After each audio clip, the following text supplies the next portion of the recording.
നെയ്യാറ്റിൻകര പെരുങ്കടവിള ശ്രീ ബാലഭദ്രകാളി ക്ഷേത്രത്തിലെ ചടങ്ങുകൾക്ക് മിഴിവേകാൻ ഇനി റോബോട്ടിക് ആനയും.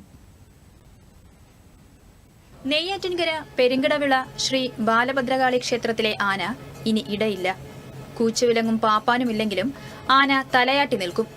ഭക്തർക്ക് പേടി കൂടാതെ തൊട്ടുരുമി നിൽക്കാം, സെൽഫിയും എടുക്കാം. 10 അടി ഉയരവും 600 കിലോ ഭാരവുമുള്ള ലക്ഷണമൊത്ത ദേവിദാസൻ എന്ന ആനയെ ചലച്ചിത്രതാരം പാർവതി നായരാണ് നടക്കിരുത്തിയത്. കാലഘട്ടം അനുസരിച്ചുള്ള മാറ്റം നമ്മുടെ നാടിന് ആവശ്യമാണ്.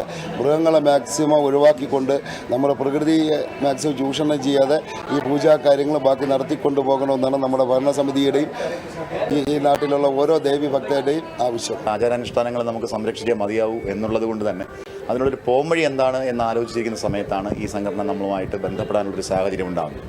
ഏകദേശം 7 ലക്ഷം രൂപയോളം വില വരുന്ന രീതിയിലാണ് അവർ ഇത് ചെയ്തേക്കുന്നത്. അമേരിക്കയിലെ വെർജീനിയ കേന്ദ്രമാക്കി പ്രവർത്തിക്കുന്ന പീറ്റ ഇന്ത്യ എന്ന മൃഗസ്നേഹികളുടെ സംഘടനയാണ് ജീവനുള്ള ആനയുടെ അതേ വലിപ്പമുള്ള റോബോട്ടിക് ആനയെ ക്ഷേത്രത്തിന് നൽകിയത്. മെറ്റലും ഫൈബറും റബ്ബറും കൊണ്ട് നിർമ്മിച്ച ദേവിദാസന്റെ കണ്ണുകളും കാതുകളും വാലും തുമ്പിക്കൈയും വൈദ്യുതിയുടെ സഹായത്താൽ 4 മോട്ടോറുകളിൽ ചലിക്കും. 4 ആളുകളെ വരെ ആനയ്ക്ക് വഹിക്കാൻ കഴിയും. ഇനി ഉള്ള അവസരങ്ങളിലെങ്കിലും ഭക്തജനങ്ങൾക്ക് കഷ്ടപ്പാടുകൾ ഉണ്ടാകാതെ ദേവിയുടെ മുമ്പിൽ തന്നെ ദൈവങ്ങളുടെ മുമ്പിൽ തന്നെ അപകടങ്ങൾ വരുത്തി വയ്ക്കാതെ ഇത്തരത്തിലുള്ള രീതിയിൽ മൃഗസ്നേഹികളുടെ ഈ പ്രവർത്തനത്തെ ഞങ്ങൾ അങ്ങേയറ്റം ശ്ലാഘിക്കുകയാണ്. ചാലക്കുടിയിലെ 4 ഹാർട്സ് ക്രിയേഷനിലെ പ്രശാന്താണ് ശില്പി. എന്തായാലും പുതിയ കാലത്തിന്റെ റോബോട്ടിക് ആന ക്ഷേത്രത്തിലെത്തുന്നവർക്ക് ഏറെ കൗതുകമുണർത്തുന്ന കാഴ്ച കൂടിയാണ്.